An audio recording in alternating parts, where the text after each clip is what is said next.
rin ako. Van, wala rin ako. Agaw. Agaw buhay. Agaw buhay. Ano ibig sabihin nun? Naghihingalo. Naghihingalo. Naghihingalo. Hingalo. Between life and death. Naghihingalo. Say it again. Naghihingalo. No, don't say naghihingalo. Naghihingalo. Naghihingalo. Sana lang. Lagi gamitin mo sa pangungusap. Kay Chris na. Pangungusap means sentence. Use it in sentence. Agaw buhay. Nagpawis pala ako. Be snatched away. Gamitin mo sa pangungusap. About to be snatched away. Agaw buhay. Agaw buhay. Ang babae ay nag-aagaw buhay.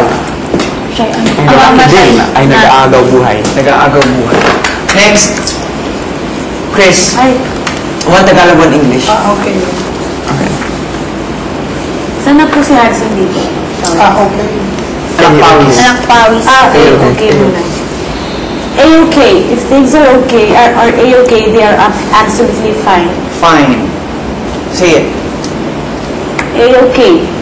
If things are A-okay, Actually, you don't use A normally during conversation. Say okay. okay. So, okay. It's an idiom. And then, the Tagalog.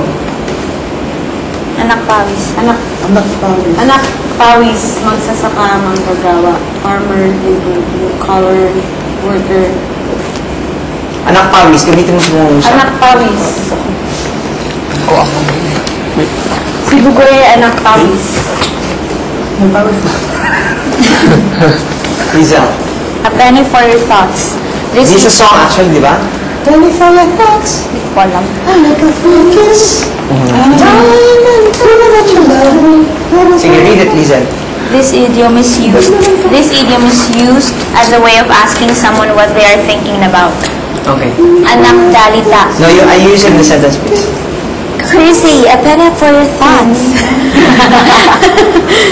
Anak dalita. Mahirap, poor. Gamitin ko din po. Ala, ang hirap. May song nito. Mali. Anak dalita kung tawagin ang mga taong galing sa mababang antas. Tama ba? Pwede na. Next. Boy. A penny saved is a penny earned. This means that we shouldn't spend or waste money, but try to save it. Use it in the sentence.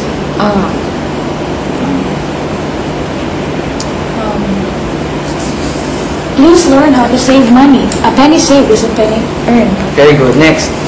Tagalog. Alilang kanin. Utosang walang sweldo, pagkain lang house help with no income, provided with food and shelter.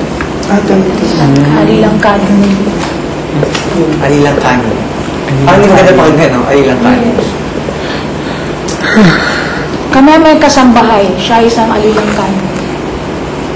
Because you know guys, minsan sa kahirapan ng Pilipinas, lalo sa provinces, mapakain lang ang mga bata. Pinapayagan ng mga magulang na magpaalila yung sa ibang mga bahay, yung mga anak nila. Diba? O sila mismo, kapalit lang ay pagkain. Diba? That's why you have to feel lucky. Okay? Inyaki. A1. If something is A1, Pretty penny. A pretty penny. A pretty penny. If something costs a pretty penny, it is very expensive. Expensive. Louder. Use it in a sentence.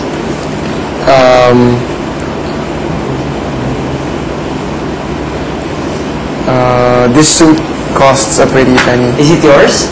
Yes. Okay. Kala ko kasi pinrovide kayo. Alright, next. Tagalog. Balitang kutsero. Kutsero. Balitang kutsero. Hindi totoong balita, rumor, gossip, false story. What is kutsero? It's kind of food. What? Isn't it? Kutsero pala. Food na lang. Sorry. Kutsero, yung nag-ano ng kabayo, di ba? Okay. Balitang kutsero. Kalesa. Anong gossip? Gossip. Chismis. Puro yabang. Sige. Use it in a sentence in Tagalog. Gamitin mo sa pangungusap. Minsan kinakalawang ang Tagalog ninyo. May balitang... Kumakanta kayo, pati parang Tagalog ninyo, tunog